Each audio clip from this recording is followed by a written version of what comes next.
First Pioneer Days, and I do not recall the year, were in Wilton Manor. It was Broward County Pioneer Days.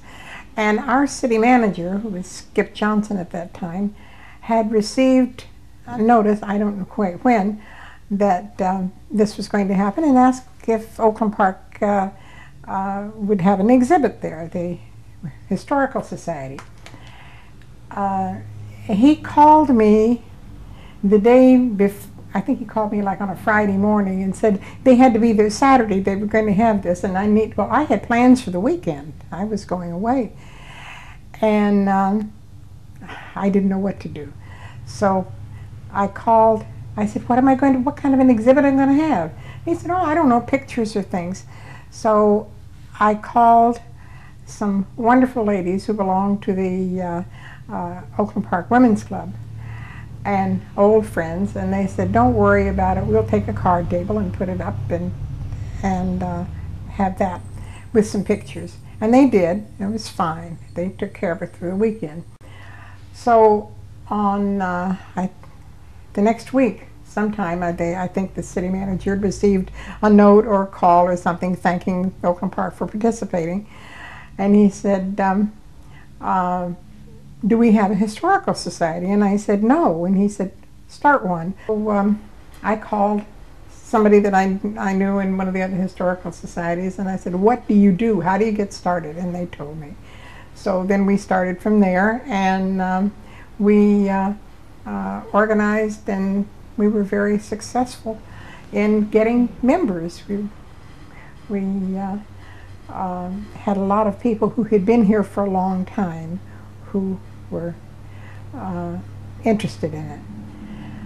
And we were then fortunate to get this house here. We had acquired a wonderful lady named Midge Turpin who had joined our Historical Society, and she was a real worker. She came in my office one day. I was city clerk. She came in my office and she said, "We've got a museum."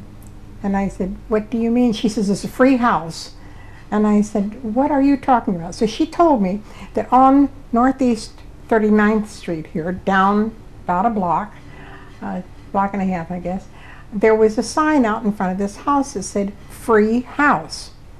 Well, as it came to about, Mary Lord was the owner of the house. Now, she had two houses on her property, and her parents had lived in this house, and she wanted to get rid of the house. We were able to get a grant to pay for moving it. Well, where are we going to put it? Well, the city owned this small piece of property. We got permission, and we moved the house and used the grant for restoring it. The house had been built originally in the early 1930s by a man who was our mayor for a number of years, Dewey Hawkins. And it had been built for rental purposes. He didn't live in it. But there had been a number of people who had lived in it. Ed Bailey, who was our first fire chief, had rented the house at one time. Malloy Tuberville, one of the early mayors, had lived in the house for a while. So it had a background. It also was the type of house that was very common in that era. A little 2-bedroom, 1-bath house. It was built of Dade County pine. It had been remodeled to a degree. I mean, there had been kitchen cabinets put in, which I'm sure were not there to begin with, because people just had, they would have open shelving with curtains in front of it. But we were delighted to get it, and it was a great deal due to Midge Turpin, because she's the one that found it and kept saying, "We're going to have a museum."